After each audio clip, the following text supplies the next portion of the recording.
Hello and good evening, everybody. I'd like to welcome you to my next episode of Album Rant, and I'd like to kind of go back to where I left off in the previous episode. I think I had a good thing going, so I wanted to kind of segue over into this episode. And I'd like to continue to talk about Pink Floyd, and I would like to take a look at their sixth studio release entitled Meddle, Meddle, not metal, Meddle, which was released in 1971.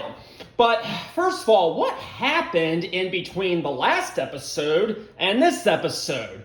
Well, unfortunately, in my opinion, not a lot. A Saucerful of Secrets was released in 1968, and the following year, they released two albums. Not one, but two.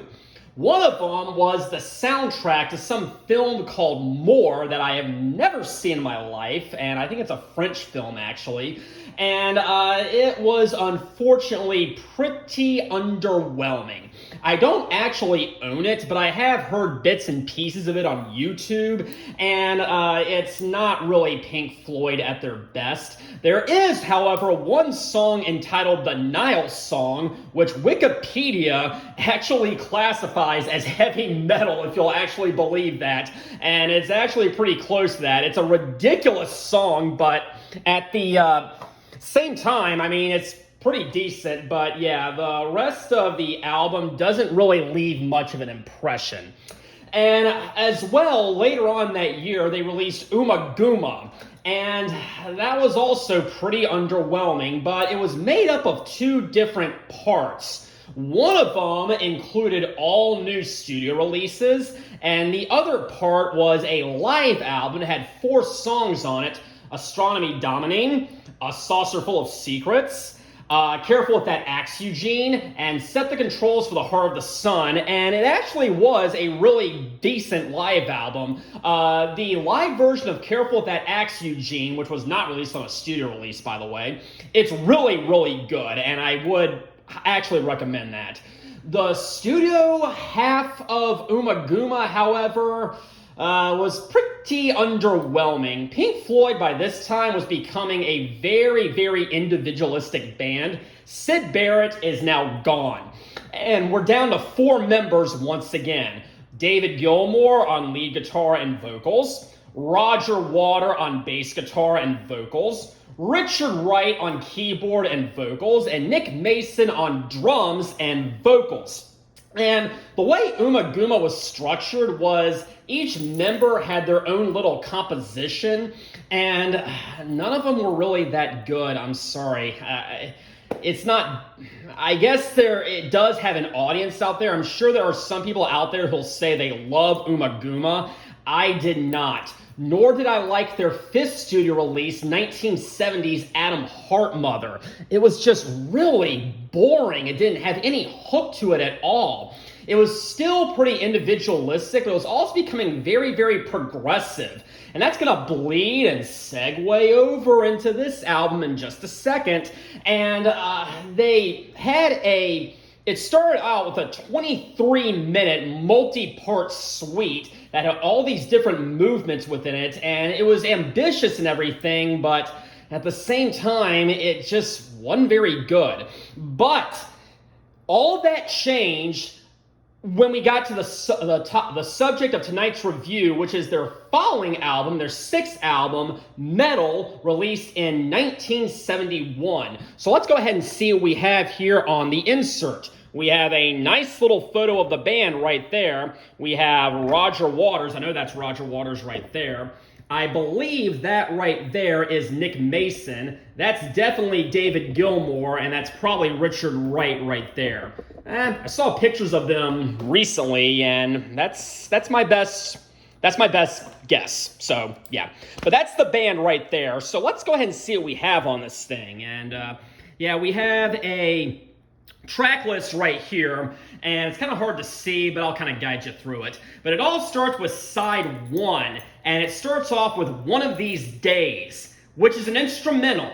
Now, something about the band at this point, they were starting to ditch the whole individualistic songwriting structure. I mean, in the previous couple of albums or so, Roger Waters would write a song, Richard Wright would write a song, David Gilmour would write a song, etc., etc. But now they're really starting to collaborate with each other, and it turns out to be a pretty good move because one of these days, it's great.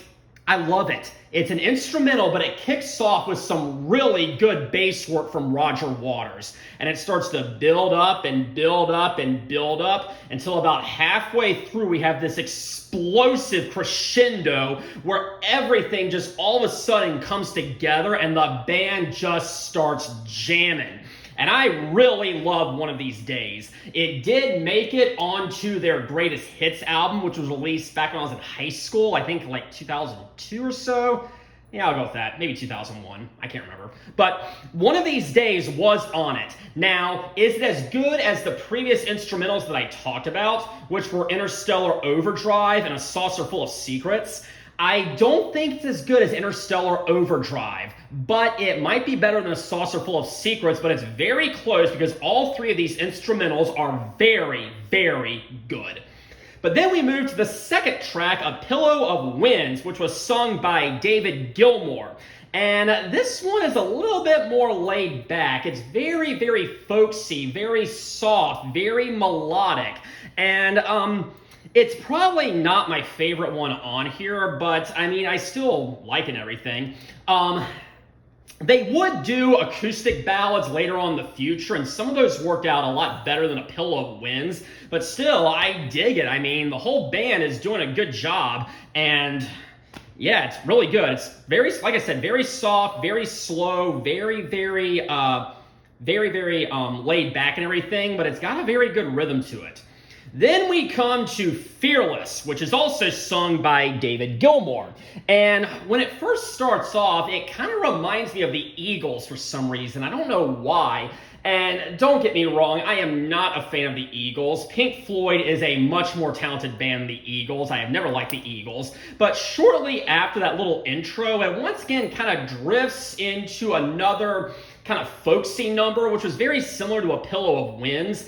And it sounds a lot more like Pink Floyd after the opening few riffs and everything. But again, I mean, it's not my favorite Pink Floyd track by any means at all, but it's pretty solid, and it's definitely a lot better than some of the songs that came before this on the previous three albums. Then we have Saint-Tropez. I think I'm saying that correctly, and if I'm not, I really don't care. But this is the one and only song on the album that is sung by Roger Waters, who is right there. So Gilmour sang the first two, and Roger Waters is singing this one. You can really tell because he has a much lower voice than David Gilmour does. And this one is kind of jazzy, and it's not quite my style of music, but I mean, like I said, the rhythm goes very well with itself, and it flows very, very nicely. And this song was also only written by Roger Waters. He is the sole writer of Saint-Tropez, and I still like it and everything, but like I said, it's got a good rhythm and everything, but it's more jazz music, which may not be quite my thing, but still, I recognize it as a very well-written song. And then it ends with Seamus for side one, and I think this song is about a dog. It sounds a lot like country or bluegrass music, actually. David Gilmour does sing the vocals. There aren't that many vocals on here. It's only about 2 minutes and 15 seconds anyway. So Seamus is a very, very, very short song. But it starts out and, like I said, it's got that acoustic country kind of bluegrass rhythm to it. And after about the first maybe 30, 40 seconds or so, it basically just drifts into a lot of acoustic guitar work with a dog barking in the background, and it's kind of silly if you really think about it, but again, it's a very silly song, but again, I still enjoy everything. But anyways, that was side one, and something I forgot to mention was I think this was the very first album that Pink Floyd did this. What they did was every single song on side one, from One of These Days to Seamus, they all blend into each other, just like this episode of Album Rant blended from the previous episode. You see what I did there. But this was a technique they would employ on a lot of future albums. They would use this technique all throughout the 70s, and it's something that Pink Floyd is very well known for. I'm not quite sure why they do it, but they do it, and it's creative, I'll give them that. But anyways, that was 5 out of the 6 songs on this album. And you might think that we're almost done. No, we're not. We're only past side 1. Side 2 is right here, and it's composed of echoes. And that's it. And believe it or not, Echoes by itself is longer than the previous 5 tracks combined. Only by about 10 or 20 seconds or so, but still that fact remains. This thing is over 23 minutes. And boy, it definitely deserves and it earns those 23 minutes because Echoes is a very, very great progressive rock number. It starts out with these little pingy sounds that go bing, bing, bing. I did that wrong, and again, I don't really care.